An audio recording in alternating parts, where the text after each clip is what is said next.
Hello everyone, welcome again. Friends, आज ये part 8 है। डिस्कस करेंगे मैथ्स के कुछ अच्छे क्वेश्चंस। ठीक है, ये एक एच टेट का एग्जाम हुआ था, उसका मैथ्स का क्वेश्चन पेपर है। काफी अच्छे क्वेश्चन है इसमें, तो मैं आपको ये सॉल्व करवा रही हूँ। ठीक है, कॉन्सेप्ट बेस्ड, कॉन्सेप्ट क्लियर करके प्लस क्वेश्चन सॉल्व करेंगे। 11th-12th से भी कुछ क्वेश्चन इसमें पूछे गए हैं, एक दो। तो जो जो कंसेप्ट आता जाएगा मैं आपको समझाती जाऊंगी क्वेश्चन के साथ ही। तो वीडियो पूरी देखिए, आपको हेल्प मिलेगी अपनी प्रिपरेशन में। चलिए स्टार्ट करते हैं। देखिए फ्रेंड, क्वेश्चन है if the median of the data 24, 25, 26, x+2, x+3, 30, 31, 34 is 27.5, then x is equal to. तो x किसके इक्वल होगा? देखो मीडियन हमें गिवन है। ठीक है, मीडियन की वैल्यू हमें कितनी दे रखी है? 27.5 ये दे रखी है। देन x की वैल्यू फाइंड आउट करनी है। तो देखिए बहुत सिंपल सी बात है। मीडियन क्योंकि कह रहा है मीडियन, यहाँ मीन का क्वेश्चन नहीं है। ऐसा ही क्वेश्चन मीन से भी बनता है। ठीक है, 9th-10th बेस में क्वेश्चन है ये। मीडियन दे रखी है, तो मीडियन के लिए देखो भाई, कंसेप्ट थोड़ा सा समझो। मीडियन की जब बात आती है तो फ्रेंड मीडियन ना दो तरीके से आप लोग कैलकुलेट करते हैं। एक तो 10th में जब हमारे पास ग्रुप डाटा उस बेस में हो, वो एक अलग कॉन्सेप्ट है। यहाँ पे हम बात करेंगे, डायरेक्ट क्वेश्चन है, आप सिंपल काउंट करो ऑड है या इवन है। यानी कि ये जो नंबर है ये ऑड दिए हुए हैं और इवन है। काउंट करो टोटल जो आपके पास डाटा दिया हुआ है वो कितने नंबर हैं। जैसे 1, 2, 3, 4, 5, 6, 7, 8, तो ये हमारे पास है 8, यानी कि हो गए इवन। अब देखो, एक फॉर्मूला ऑड के लिए बनता है, एक फॉर्मूला इवन नंबर के लिए बनता है। ऑड के लिए क्या फॉर्मूला है? अगर हमारे पास n, मान लीजिए टोटल n नंबर है। ठीक है, n नंबर है, अगर ऑड होगा तो क्या हो जाएगा? n+1/2 की tth, ये हमारी क्या होगी? मीडियन होगी। ठीक है, n+1/2 tth टर्म, तो ये क्या हो गई? मीडियन का काम करेगी। अच्छा, अगर इवन का केस हो तो देखो क्या हो जाता है। इवन के केस में n/2th term plus n+2/2th term divided by 2, ये फॉर्मूला है। n/2th प्लस n+2/2th अपॉन में 2। तो देखिए, क्योंकि यहाँ पे फॉर्मूले में हमारे क्वेश्चन में even number of terms given है, क्वेश्चन में even number of terms given है, तो हमारा फॉर्मूला ये वाला अप्लाई हो जाएगा। क्या कहता है? जितने टर्म है, जैसे कि n की वैल्यू कितनी हो जाएगी? यहाँ n है हमारे पास 8, n कितना है? 8 है। ठीक है, तो यहाँ पुट कर दो वैल्यू 8/2, तो क्या सॉल्यूशन आएगा? देखो 8/2 plus 8+2 10/2th term divided by 2, जो कि किसके इक्वल हो जाएगा? देखो 4 दूनी 8, 5 दूनी 10, तो यहां से 4th term plus 5th term. आप ये मत करना 4 और 5 का मतलब है कि यहां से नंबर उठाए 4 और 5 और वो आपने प्लस कर दिया, ऐसे नहीं करना है। 4th टर्म 5th टर्म, इनको टर्म्स कहते हैं। ठीक है, ये जो दिए हुए हैं ये टर्म्स हैं। तो 4th टर्म 5th टर्म को ऐड करना है और क्या किया जाएगा? उसको डिवाइड कर दो, डिवाइडेड बाय 2। ठीक है, तो देखिए आप, इसको मैं रब कर रही हूँ यहाँ से। आप लोग चाहो तो जिनको बिल्कुल बेस क्लियर नहीं है, ठीक है, बिल्कुल मैथ्स में टच में नहीं, आप लोग नोट कर सकते हो। यहीं पे आपको सब समझ में आता जाएगा। मीडियन मैंने बता दिया, median mid value find out करने के लिए होता है। मिडल वैल्यू आपको देता है। दो फॉर्मूले आप यूज करेंगे, ऑड के लिए, इवन के लिए। टोटल टर्म यानी कि जितने नंबर दे रखे हैं उनको काउंट कर लो। ऑड हुए तो अलग फॉर्मूला, इवन हुआ तो सेपरेट फॉर्मूला। तो क्योंकि यहाँ पे इवन थी तो हमने ये वाला फॉर्मूला लगा दिया। तो देखो आंसर क्या आया? 4th term plus 5th term divided by 2। So 4th term plus 5th term divided by 2। So here what is your 4th term? So here we see 4th term is, देखो 4th term 1, 2। एक बात और सबसे important, sorry, ये जो है data arrange होना चाहिए। डाटा इंक्रीजिंग ऑर्डर में अरेंज होना चाहिए। क्योंकि इस क्वेश्चन में मीडियन दे रखा है, तो आप देखना ये डाटा पहले ही अरेंज है। देखिए, अरेंज का मतलब कई बार होता है हमें मीडियन खुद फाइंड आउट करनी है, मीडियन दे नहीं रखी, मीडियन फाइंड करनी हो तो क्या करेंगे? पहले जो ये नंबर हैं इनको हम लोग अरेंज कर लेंगे, बड़े से छोटे में, ये छोटे से बड़े में, छोटे से बड़े में इनको लगा लेंगे इंक्रीजिंग ऑर्डर में। ठीक है, लगा लेंगे, उसके बाद फॉर्मूला लगाएंगे, फिर जो अभी मैंने आपको फॉर्मूला बताया। ठीक है, अब क्योंकि if the median of the data is this, median हमारे पास गिवन है, तो यहाँ पे डाटा ऑलरेडी अरेंज होगा, ये कंफर्म है। तो देखो 24, 25, 26, x+2, 1, 2, 3, 4, चौथे नंबर पे क्या लिखा हुआ है? x+2, और पांचवें में क्या है? x+3।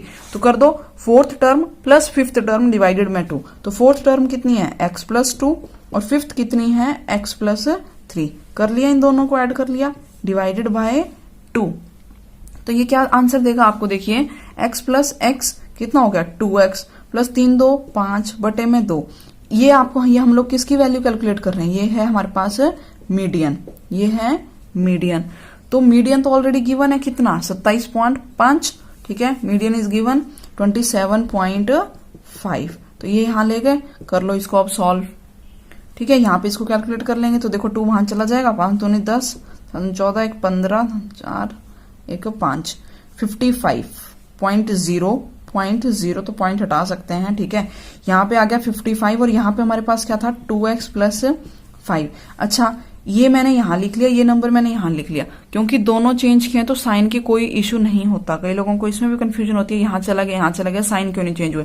देखिए मैं पूरे इस पोर्शन को वहां लेके गई, इसको यहाँ लाई तो साइन चेंज नहीं होगा, ठीक है। और वैसे भी आपको पेपर में ये करके नहीं दिखाना है, हमें तो ऑप्शन टिक करना है ना।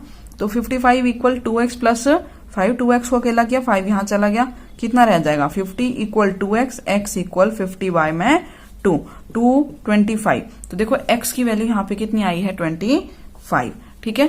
तो ये हमारा 91 क्वेश्चन जो था इस पेपर में पहला, इसका आंसर आपका राइट हो जाएगा 225। जरूरी नहीं है ये आंसर सही हो, किसी और का पेपर है ये, ठीक है। तो हम कैलकुलेट कर रहे हैं, फिर देखेंगे सही है या गलत है, ठीक है। तो यहाँ पे बी ही सही आया है। नेक्स्ट क्वेश्चन करते हैं फ्रेंड्स। तो देखिए मैंने आपको ना एक चैप्टर वाइज फास्ट रिवीजन करवाया था, वो सीरीज बहुत अच्छे से मैंने कवर की थी, उसके आप कॉन्सेप्ट जरूर देख लो। देखो क्वेश्चन क्या है, if the height of a vertical pole is √3 times the length of its shadow on the ground, then the angle of elevation of the sun at that time is. तो trigonometry से question बन गया यहाँ पे, ठीक है, application से। तो क्या कह रहा है, एक टावर आपके पास गिवन है, वर्टिकल पोल गिवन है जिसकी हाइट कितनी दे रखी है, vertical pole is given, its height is √3, height is √3। आपको क्या फाइंड आउट करना है भाई यहाँ पे, ठीक है, ये हाइट है। फाइंड क्या करना है हमें बताना है एंगल ऑफ एलिवेशन भी। ये एंगल देखिए, जिसको बिल्कुल नहीं आता ध्यान से समझो, पूरी की पूरी ट्रिग्नोमेट्री काम करती है राइट एंगल ट्रायंगल में। ट्रिग्नोमेट्री काम करेगी राइट एंगल ट्रायंगल में। पोल की बात करिए तो पोल बिल्कुल सीधा खड़ा होगा, उसकी परछाई जमीन पे पड़ी, ठीक है, और the time pole is √3 times the length of its shadow. एक मिनट फ्रेंड, एक मिनट रुकिए, देखो क्वेश्चन ध्यान से देखिए, height of vertical pole is √3 times the length of its shadow on the ground. मान लीजिए ये पोल है, इसकी ग्राउंड में परछाई पड़ रही है और ये परछाई है x मीटर, तो इसकी जो हाइट है ना पोल की वो कितना है √3 टाइम्स ऑफ x है, ठीक है, √3 टाइम ऑफ x है। अब क्या कहता है, then the angle of elevation, ये एंगल बताओ कितना होगा, इसको हमने नाम दे दिया थीटा, इसको मान लीजिए नाम रख दिया इसका थीटा। ये आपको फाइंड आउट करना है। इसका नाम हमने ले लिया ट्रायंगल का ABC, क्योंकि राइट एंगल ट्रायंगल बनते हैं इस केस में हमेशा, ठीक है। अब देखो हमें थीटा फाइंड करना था, तो tan theta is equal to, क्योंकि ये दोनों ही बातें हमें पता है, तो देखो राइट एंगल ट्रायंगल में चाहे आप ऐसे बनाएं चाहे ऐसे बनाएं, बात एक ही है। राइट एंगल ट्रायंगल में ये जो भी एंगल हम लेते हैं उसके सामने वाली साइड को फ्रेंड परपेंडिकुलर कहा जाता है, इसके साथ वाली को क्या कहा जाता है बेस, और इसको क्या कहा जाता है हाइपोटेन्यूज। ये हो गई परपेंडिकुलर, ये हो गई बेस, और ये हो गई हाइपोटेन्यूज। यहाँ पे भी देखो ये परपेंडिकुलर P, B और ये H। अब आपने ट्रिग्नोमेट्री में 3-4 चीजें पढ़ी होंगी, क्या, साइन, टेन, ठीक है, साइन, कॉस और टेन। साइन थीटा क्या होता है, पंडित, बद्री, प्रसाद, हर भोले, इस तरीके से P/H, B/H, P/B। तो देखो यहां पर ये है परपेंडिकुलर और ये है हमारा बेस, परपेंडिकुलर और बेस। परपेंडिकुलर और बेस का यूज किस में हो रहा है, साइन में नहीं आ रहे दोनों, कॉस में भी दोनों नहीं आ रहे, टेन में दोनों आते हैं। टेन में ये दोनों का यूज हो रहा है, क्योंकि हमें थीटा भी फाइंड आउट करना है ना हमें एक्स पता, तो यहां से हम किसका यूज करेंगे, टेन का। तो टेन थीटा, इसलिए इसको माना, ठीक है। कई क्वेश्चन पूछते हैं साइन क्यों नहीं लिखा, कॉस क्यों नहीं लिखा, इसीलिए फ्रेंड इसको टेन लिया, क्योंकि हमारे पास जो गिवन है वो परपेंडिकुलर और बेस है, यानी कि इसकी हाइट और इसकी ये बेस गिवन है। तो देखिए यहां से बन जाएगा P/B, तो P क्या हो गई आपके पास AB, ये परपेंडिकुलर, और बेस कितनी हो गई BC, AB/में यहाँ पे BC, जिसको हम लिख सकते हैं AB की वैल्यू बताओ कितनी है √3x, और BC की वैल्यू कितनी है x। जब ये कट हो गई तो यहां से कितना बच गया, √3, यानी कि tan थीटा किसके इक्वल आ गया, इसको मैं यहां से रब कर रही हूं, tan थीटा कितना आ गया, √3।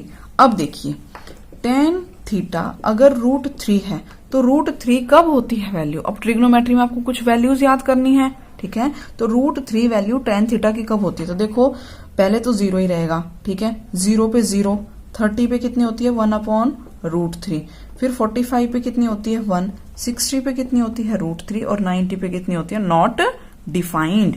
ये वैल्यूज हैं tan की, ठीक है। ट्रिग्नोमेट्री में tan थीटा के लिए ये वैल्यूज हैं। तो देखो क्योंकि हमारा आंसर आया है √3, तो √3 वैल्यू कितना एंगल पे हुई भाई, 60 पे, तो इसको हम लोग क्या लिख सकते हैं, tan theta is equal to √3 को क्या लिखा जा सकता है, ये इक्वल होता है tan 60 डिग्री के, ठीक है। तो यहां से देखो अगर इनको कंपेयर करें, इनकी तुलना करें तो tan तो सेम था ही, थीटा कितने के इक्वल आ गया, थीटा आ गया 60 डिग्री, थीटा कितना आ गया 60 डिग्री। तो इस क्वेश्चन में देखो ऑप्शन नंबर ए 60 डिग्री ही टिक किया हुआ है, तो ये आपका राइट हो जाएगा, ठीक है फ्रेंड्स। अब देखिए भाई नेक्स्ट क्वेश्चन, ठीक है, इंग्लिश वाला मैं रीड नहीं कर रही हूँ क्योंकि उसमें आंसर टिक है ना, तो हिंदी में ही देखिए, x + a की पावर n के प्रसार में व्यापक पद है, ठीक है। मतलब आपको अगर इसको हम इस इक्वेशन को, मतलब ये आपके पास एक्सप्रेशन दिया हुआ है, ठीक है, इसको हम एक्सपेंड करें तो आंसर क्या आएगा। तो फ्रेंड देखो ये तो डायरेक्ट फॉर्मूला है, ठीक है, जिन्होंने मैथ्स पढ़ रखा है 11th का तो वो जानते हैं कि यहाँ पे क्या आ गया, आपका बाइनोमियल थ्योरम का यूज करेंगे, ठीक है। तो ये आंसर क्या बनेगा, यहाँ पे हमारे पास x + a whole power n किसके इक्वल हो जाएगा, तो देखिए इसको लिख सकते हैं power n is equal to, तो यहाँ पे डायरेक्ट फॉर्मूला बनता है, कौन सा फॉर्मूला आता है ये, NCR, ठीक है, NCR, फिर देखिए NCR देन x की power n - r multiply a की पावर r, ठीक है फ्रेंड्स, इस तरीके से इसको हम लोग लिखते हैं, ओके। NCR x की power n - r into a की पावर r कैसे काम करेगा, या आप सिंपल कहें अगर हम a + b की पावर क्या दे रखी हो, अगर NCERT से आप चलो n होम, तो ये किसके इक्वल होता है, समेशन, इसको सम कहते हैं, समेशन मतलब सम किया जा रहा है सबका, k starting from 0 to n, k जो कि 0 से लेके n तक जा रहा है, और यहाँ पे देखो NCK, n जो पावर थी NCK मल्टीप्लाई में पहला एक्सप्रेशन क्या, पहली टर्म क्या है a, तो a की पावर तो बन गई क्या n - k मल्टीप्लाई b की पावर क्या बन जाएगी, b की पावर k, ठीक है। तो ये फॉर्मूला है, आपने डायरेक्ट ध्यान रखना है, x + a whole power n NCR x n - r into a r होता है। नेक्स्ट क्वेश्चन, नेक्स्ट देखिए भाई इसमें भी फॉर्मूला यूज होगा आपका, क्वेश्चन देखिए क्या है, ये वैल्यू आंसर सही है या नहीं है, देखो मैंने चेक नहीं किए हैं, ये आप लोग लगा के देखना friends. Height of a drinking glass is 14 centimeter. The diameter of its two circular ends are 4 centimeter and 2 centimeter. Then the capacity of glass is, two circular end is 4 centimeter and 2 centimeter, ठीक है। एक glass है इस तरीके से, ठीक है, ऐसे होता है ग्लास हमारा, ये ग्लास है, इसकी हाइट कितनी दे रखी है, height is how much 14 centimetre, 14 centimetre height का एक ग्लास है, और क्या है इसके जो दो एंड हैं उनके डायमीटर दे रखे हैं, यानी कि ये पूरा कितना दिया हुआ है 4 सेंटीमीटर का, और ये कितना है 2 सेंटीमीटर का, तो यहां से रेडियस कितनी आ जाएगी भाई 2 सेंटीमीटर, और यहां से रेडियस कितनी आ जाएगी 1 सेंटीमीटर। आपको बताना है इसके अंदर कितना पानी, कैपेसिटी बतानी है, इसके अंदर कितना वाटर फिल किया जा सकता है सेंटीमीटर क्यूब में, ठीक है। तो देखिए यहाँ पे डायरेक्ट ना फ्रस्टम का फॉर्मूला लग रहा है, ये फ्रस्टम की शेप बन जाएगी, ठीक है, क्लास 10 से फॉर्मूला है फ्रस्टम का, फ्रस्टम की शेप बना रहा है, फ्रस्टम का आप डायरेक्ट फॉर्मूला लगाएंगे, कैपेसिटी आपके पास आ जाएगी, R1 गिवन है, R2 गिवन है, हाइट गिवन है, तो वॉल्यूम ऑफ फ्रस्टम फॉर्मूला लगाओ और इसको कैलकुलेट करना है, ठीक है फ्रेंड्स। तो इसकी वैल्यू आप कैलकुलेट करने की कोशिश करिएगा। देखिए ये यहाँ पे ऑप्शंस हैं, तो नेक्स्ट वीडियो में मिलते हैं, फिर करेंगे आगे के कुछ क्वेश्चंस या कुछ और नए क्वेश्चन। एक सीरीज और स्टार्ट की हुई थी मैंने but because of lack of time नहीं हो पाता है। जिसमें मैंने कहा था जो एचपी के जितने एग्जाम होते हैं उनमें जो हेल्प करेगा उससे रिलेटेड कुछ टॉपिक्स थे, ठीक है। अराउंड 30+ चैप्टर बनते हैं, उनसे हम लोग क्वेश्चंस डिस्कस किया करेंगे, तो वो भी वीडियो में स्टार्ट करने की कोशिश करूंगी। उसके भी आप वीडियोस देखेंगे, वो भी आपको टेट के एग्जाम में तो स्पेशली हेल्प करेगा। जो जेबीटी वाले बच्चे हैं उनके लिए, या जो भी एंट्रेंस एग्जाम रहता है उसमें से क्वेश्चन बनते हैं आपके, जो क्वांट का सेक्शन होता है, ठीक है फ्रेंड। तो मिलते हैं नेक्स्ट वीडियो में। Till then take care, bye bye.